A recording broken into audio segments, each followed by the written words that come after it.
ഇന്ന് നമുക്ക് അത്താഴത്തിന് നല്ല കഞ്ഞിയും, നല്ല മഴയായതുകൊണ്ട് ചൂട്. അതെ, പുറത്ത് നല്ല മഴയാണ്. മഴയത്തെ ഏറ്റവും ബെസ്റ്റ് കഞ്ഞിയാണ്. കഞ്ഞിയുണ്ട്, പയറുണ്ട്, ഉണക്കമീനുണ്ട്, മാങ്ങാച്ചാറുണ്ട്, അതേപോലെ തന്നെ നമുക്ക് വെളുത്തുള്ളി അച്ചാറുണ്ട്. വേണമെങ്കിൽ മോര് കാച്ചിയതും ഉണ്ട്. ഇതിൽ കൂടുതൽ അത് ആർഭാടമായതുകൊണ്ട് അത് നമ്മൾ വേണ്ടെന്ന് വെക്കുവാണല്ലേ. ചിരി പയറ്, നല്ല ചൂടാണ്.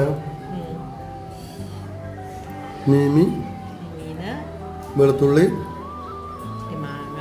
വെള്ളം വിടും. അടിപൊളിയാ, പൊളിച്ചല്ലേ. ചൂടാ.